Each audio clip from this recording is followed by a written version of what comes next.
Welcome. I'm Captain Peg Phillips. I think everybody knows me. I did want everybody to know that this is being recorded.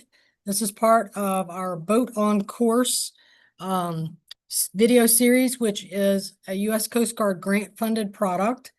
And each of these training videos will be posted on the Boat on Course website so that more people can watch these at their convenience. So did want everybody to know that. I think everybody knows how to use Zoom, but down at the toolbar on the bottom, right in the middle is a heart that says React.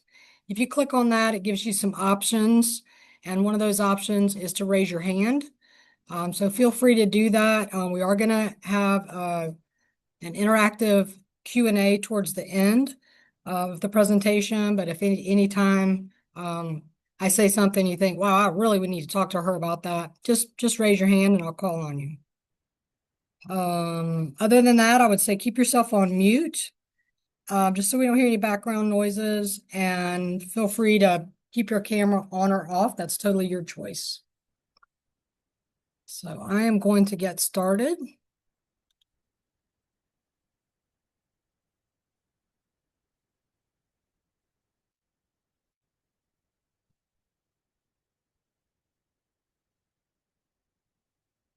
All right, everybody should be able to see the PowerPoint now. And first I want to tell you a little bit about myself, to establish a little credibility. I am a licensed U.S. Coast Guard captain.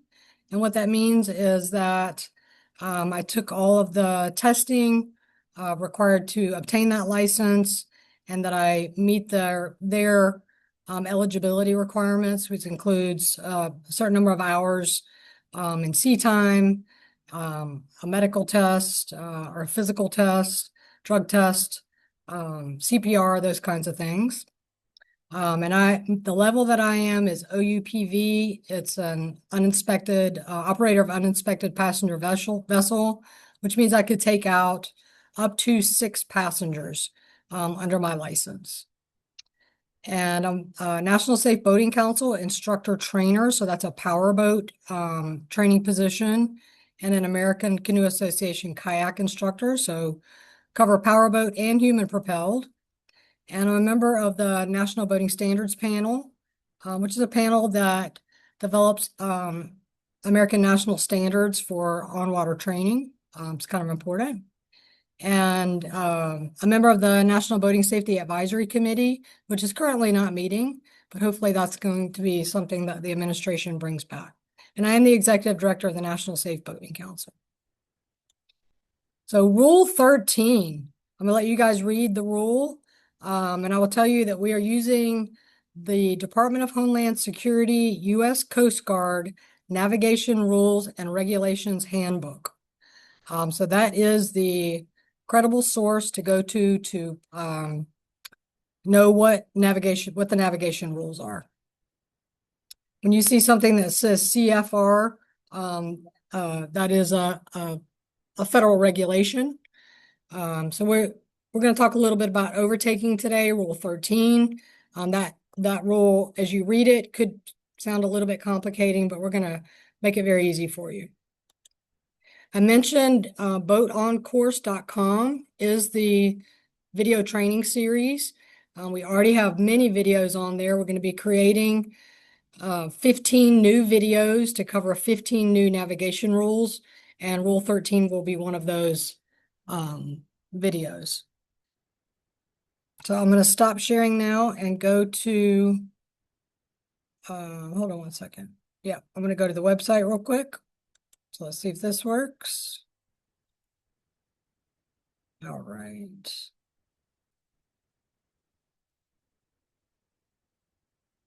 Yep, so we happen to have a video on overtaking.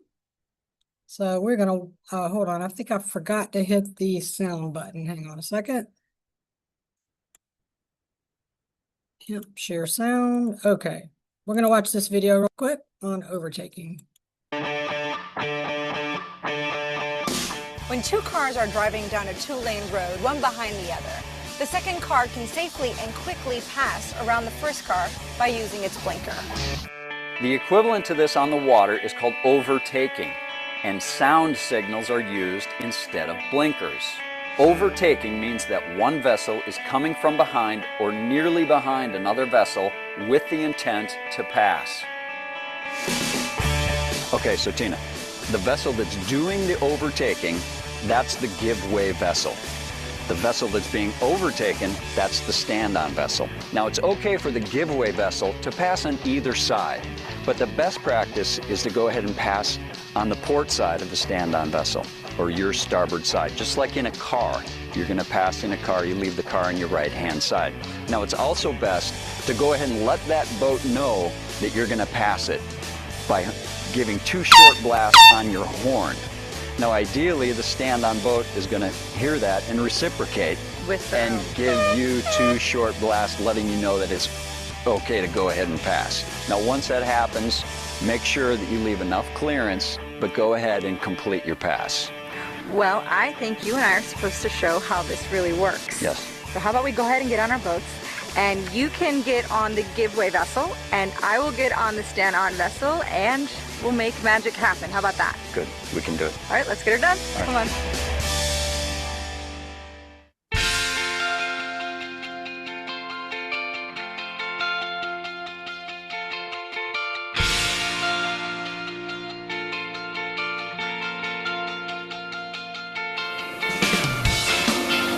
Now, it's acceptable to pass on either side of the boat, but generally you want to pass on their port side, and you want to give 2 short blasts with your horn, and hopefully they'll give you 2 short blasts back. All right, I'm coming up behind you.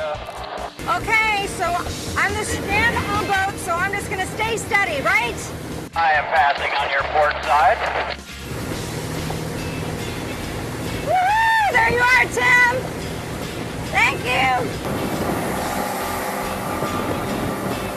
Check to make sure everybody's still alive back there. That was perfect, Tim!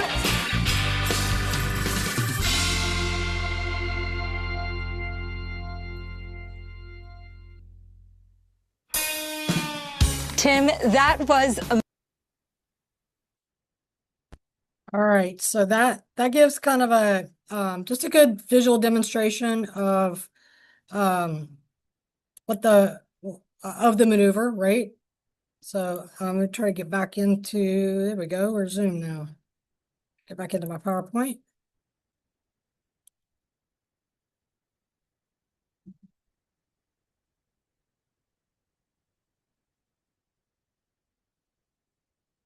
Alrighty.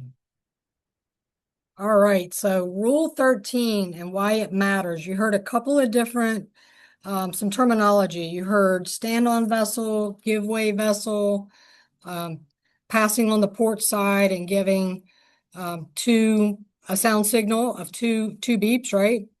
So this is one of the most misunderstood navigation rules in recreational boating. Some people get this confused with a crossing maneuver or something like that. And a lot of collisions happen because the overtaking vessel assumes they have priority, whether it's due to their speed or maneuverability. So always remember that the rule about avoiding collision, right? And if you are that giveaway vessel, the one that is passing, all that responsibility is with you. The stand-on vessel is maintaining speed and course. So you are the one who has the potential anyway of causing some risk. So the simple principle, the vessel doing the passing has 100% of the responsibility. This applies from the moment an overtaking situation begins until the passing vessel is passed and clear. Always remember that. You have 100% of the responsibility. So when you determine when you're the overtaking vessel, it says to approach from more than 22.5% abaft the beam. Well, I'm going to show you a visual to explain what that looks like. So that sounds confusing, right? Okay, so this shows 22.5%, what that would look like if you were overtaking. And they suggest passing on your port side or your left, although you could pass on the starboard side as well. But you want to maintain a safe distance from that boat, give that two signal audible warning, and then again, make sure that you are responsible for providing that safety from the stand-on vessel.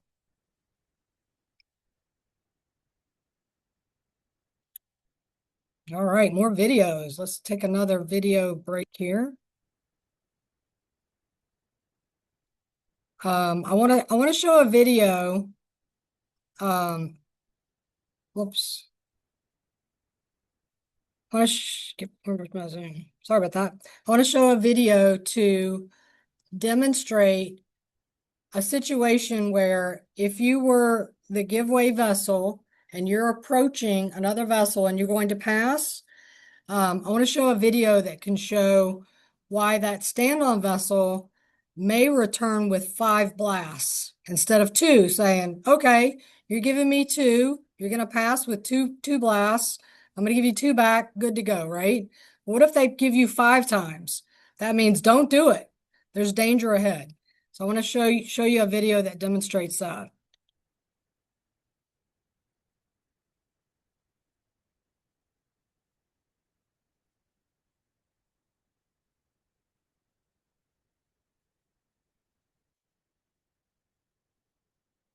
I got so many screens. Here we go.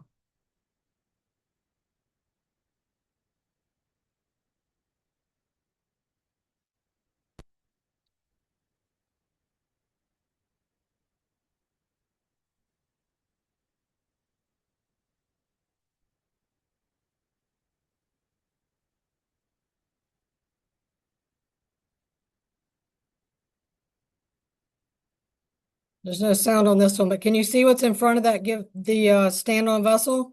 There's a kayaker there. I don't know why the sound's not working. Oh, here we go. Narrow passageways, this protocol is particularly important. A typical safe overtaking maneuver requires the following boat, called the burdened vessel, to signal the boat ahead, the privileged vessel, with 2 short blasts to overtake it on its port side. The vessel ahead will signify their approval by returning 2 short blasts. Approval is important so the overtaken vessel is aware of the overtaking vessel and does not accidentally maneuver into its path. Sometimes a vessel impeding the following vessel is responding to a threat the following boater can't see. In that case, the vessel ahead may return 5 short blasts indicating danger ahead. In rare cases, a following vessel may signal to overtake the privileged vessel on its starboard with a single blast and wait for an approving single blast from the vessel ahead. Too many skippers ignore this protocol, and too many accidents are the sad result.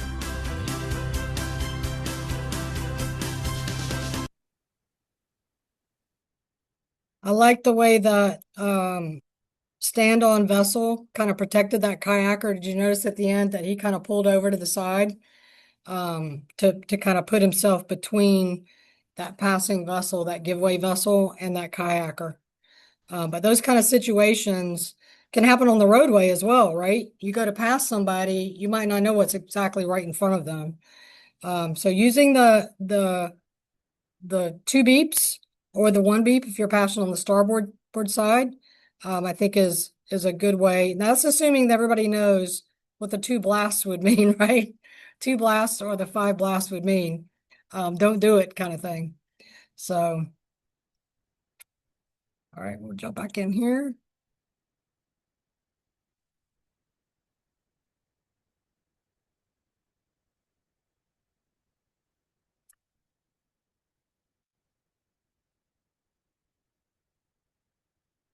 Whoops. Second. Going back to those responsibilities of that overtaking vessel, just making sure that you have all the responsibility. You have all the responsibility. The stand-on vessel is supposed to just maintain speed and direction.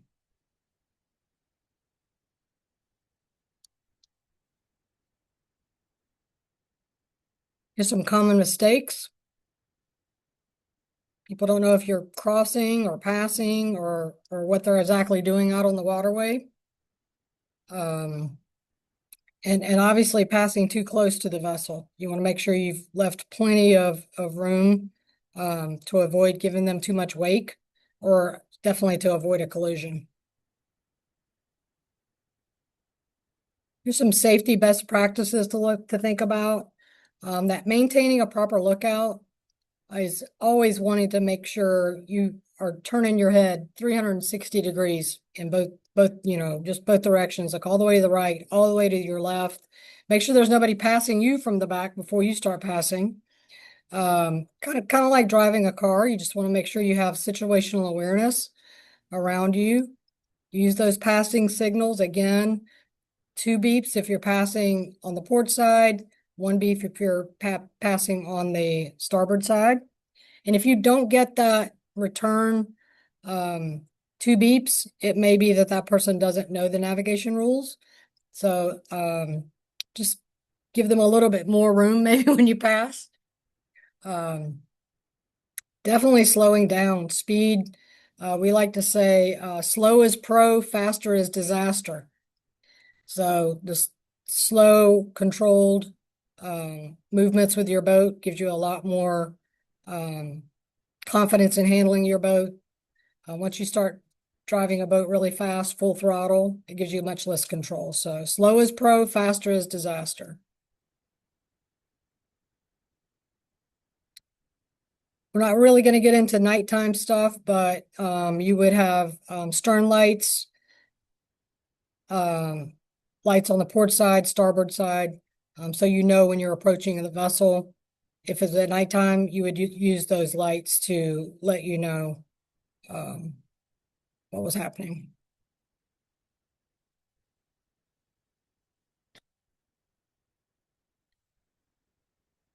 So this is rule 13, but I do want to bring in rule number 2, which I think we need to talk about with every single navigation rule. And that is that rule 2 requires every vessel, regardless of the situation, to take whatever action is necessary to avoid a collision.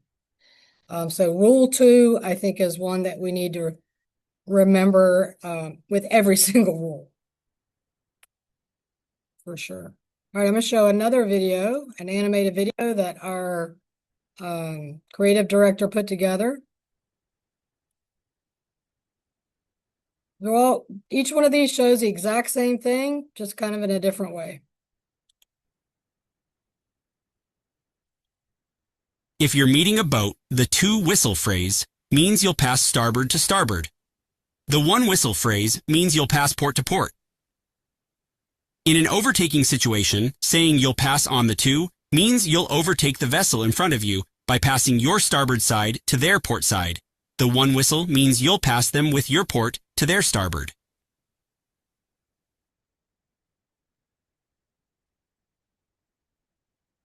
So time and repetition. We've seen 3 videos with the exact same information, just kind of shown 3 different ways, and discussed the rule. And now we will kind of open it up for some interactive discussion. Your experiences, maybe with overtaking, your experiences with always doing everything to avoid a collision, boat handling skills, anything along those topics, or any questions for me. We've got some other captains on here as well that could give some input and answer questions as well.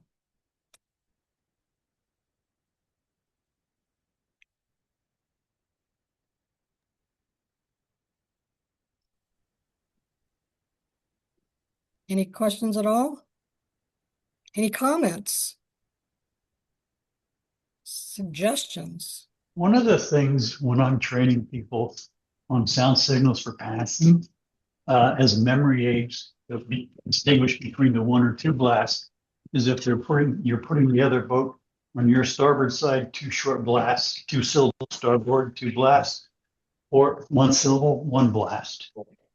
Seems to help people remember how many to give when they're passing on which side.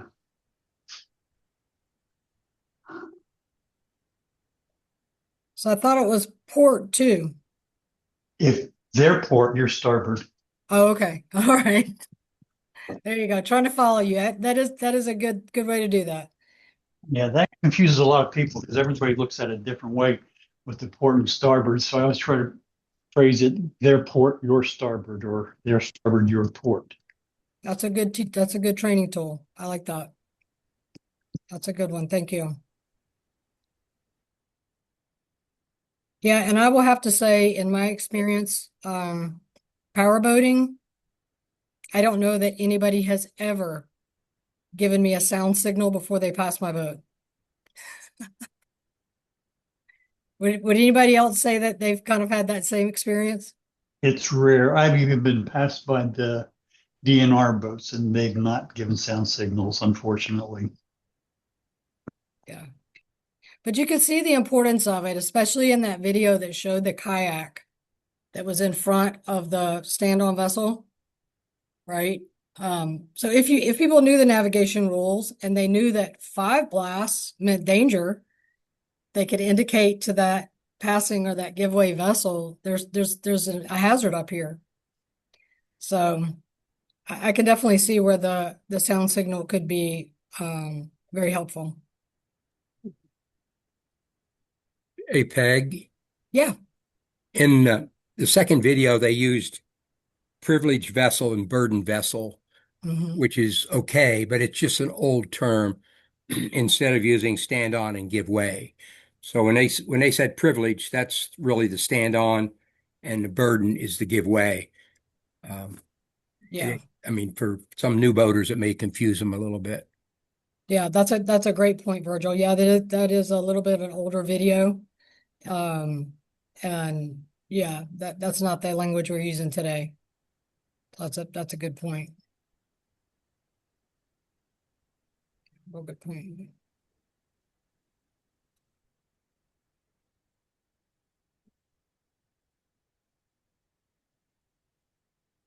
I mean, Like, I think the videos you have are excellent, Yeah. and those videos are the kinds of, well, the actual boat on course is a great little program for boaters to familiarize themselves with the rules of the road, that's for sure. But those are good, simple, straightforward, easy to follow videos. So selected good videos.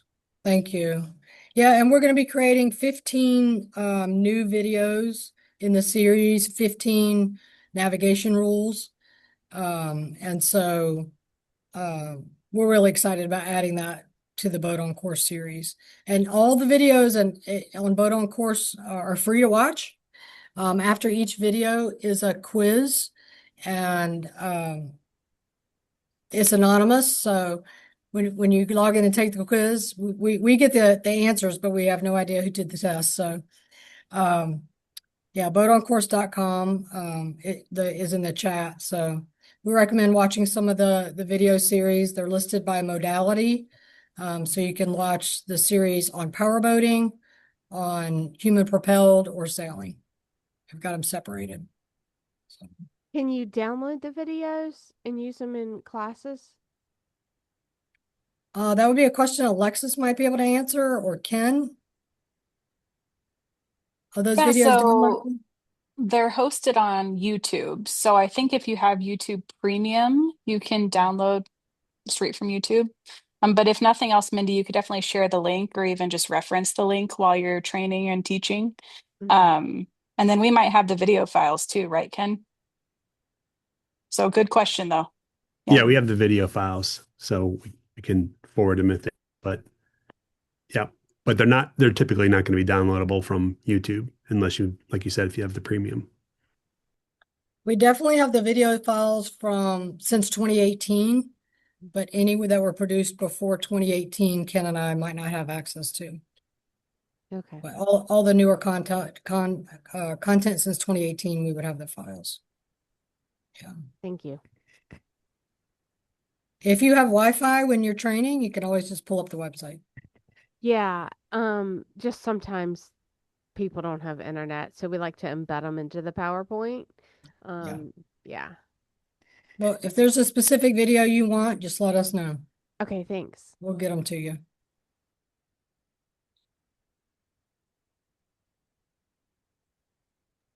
And when you guys are doing the new videos, are you going to be adding more pictures and stuff too? Always. Yeah. Yeah. Okay. Yeah, for sure. I love your pictures. Yeah. Yeah. The National Safe Boating Council has a free video library on our website. So we send everybody there and encourage everybody to use these use these images. You can use them for your website, social media, because when you use these, you will know that everybody's wearing a properly fitted life jacket. Um, if there's a picture of somebody operating a boat, they've got that engine cutoff switch lanyard on, things like that. You don't have to worry about whether there's boating safety or not, because Ken and I have filmed these together, and so we know. And they're listed on just the NSBC website. They're listed in different categories here. So if you're looking for something specific on life jackets, for example, you can just click on that, and there's a bunch of life jacket images you can download.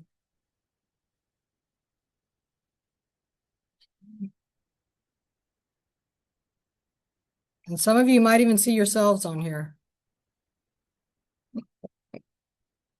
We filmed with a lot of our community partners. You might see yourselves on here. It's always good. The other great resource, if you'll drop this in the chat as well, Alexis, is Safe Boating Campaign. A lot of free resources on that website as well. So, well, thank you, everybody. That went rather quickly, but that's kind of an easy rule, not real complicating. Pam, I believe you might have December. Is that correct? Do you already have a rule assigned to you? December 9th, we were talking about safe speed. So hopefully everybody will put that on your calendar. I believe it's at 2 Eastern time. And Peg will follow in your footsteps and try to have some videos and maybe show some, I guess, mishaps or potential mishaps and determine and discuss whether there was an issue of safe speed involved. Yeah, that's great. Yeah, these webinars will be in different time zones. So, Mhm. and we're going to move them around different times of the day. Some people like a daytime webinar. Some people like to log on in the evening. So they'll be kind of moved around. But there'll be 14 more this year. So, but thank you everybody for logging on. We really appreciate all of you. And this will get posted on the Boat on Course website. And hopefully more and more people will watch it and learn about Rule 13.